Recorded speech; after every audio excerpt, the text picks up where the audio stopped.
t'as sorti ton manga et accompli ton rêve, hein, tu pourrais redevenir ingénieur, s'il te plaît, pour l'honneur de la famille. C'est-à-dire que... je viens de re-signer pour 4 tomes.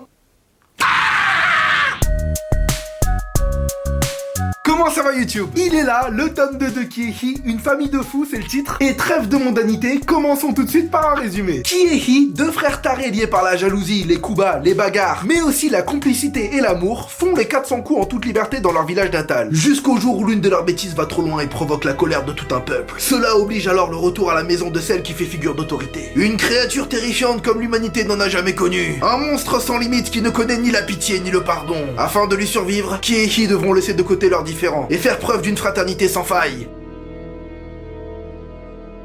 Écrit par Kevin Tran, dessiné par Fanny Antoni.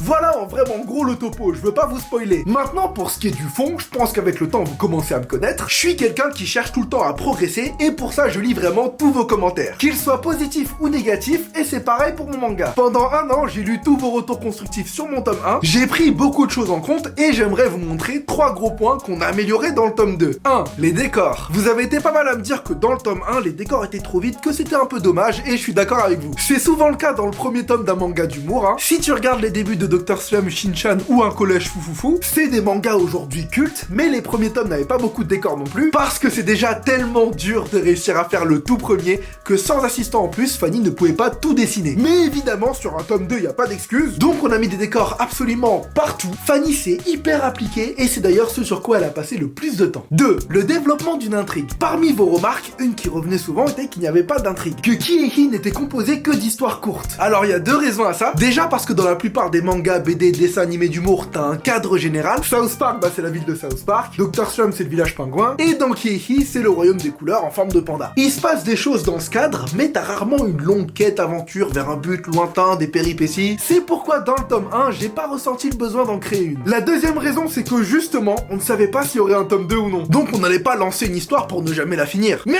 comme j'ai les meilleurs abonnés du monde, vous avez vraiment été beaucoup à vous être procuré le tome 1 et la maison d'édition nous a très vite proposé de signer pour le 2. J'ai dit ok, mais je vais en signer 4. Ah bah oui, j'ai fait un braquage. Ah, hors de question qu'après chaque tome je sois en stress pour savoir si ça continue ou pas, t'es fou. J'ai dit que j'avais une idée d'intrigue bien conne dans la tête, qu'il me fallait environ 800 pages pour la faire, et ils ont accepté. C'est pourquoi ce tome 2 est très important, car il met en place de nombreux nouveaux personnages, certes très débiles, mais utiles pour la suite. C'est donc grâce à vous que mon rêve de mangaka continue, et qu'il y aura une mini-aventure dans Kiehi. Donc merci encore. Et 3, tout simplement plus d'expérience. Quand pendant un an, tous les jours, tu travailles obsessionnellement sur quelque chose, fatalement tu seras plus fort un an après. Surtout quand vous êtes 2 à bosser à fond et que vous vous tirez mutuellement pour progresser. Que ce soit le dessin, la coloration, le storyboard, le choix des suspens, l'originalité des blagues et la façon de les amener, on a tout voulu améliorer et même des petites choses qui peuvent paraître anodines. Par exemple, le texte dans les bulles cette fois-ci a été posé par les mêmes graphistes qui posent les textes pour GTO, Fairy Tail et l'attaque des titans. Tu vas me dire tu t'en fous et t'as bien raison, mais moi je suis content que ce soit eux. Niveau inspiration, pour n'en citer que quelques-unes, il y a de tout. Toujours Dr. Slump, Shin-chan, mais aussi Assassin's Creed, Your Lie in April, Food Wars, Koro Sensei, et pour les amoureux de musique classique, je parle un peu du Scherzo numéro 2 de Chopin et de la Méphistophèlès de Liszt. Et attention, si vous êtes en seconde, première, terminale ou début d'études supérieures, et que vous galérez sur les formules de trigonométrie, je rigole pas.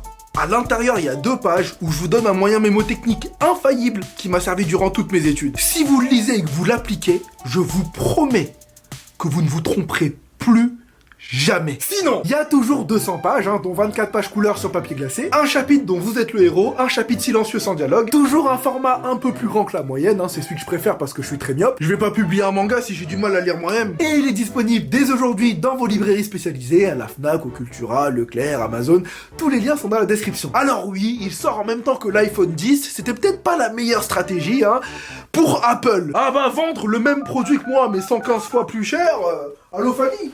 Ah non, c'est bon, je les ai convaincus. Sur ce, j'ai vraiment hâte de lire vos impressions sur ce tome 2. Je vous indiquerai les dates de dédicace ici quand je les aurai. Et je retourne immédiatement travailler sur le tome 3 parce que... ah bah les délais ne rigolent pas. Merci d'avoir regardé cette vidéo, on se dit à très bientôt. Portez-vous bien, bonne lecture, peace.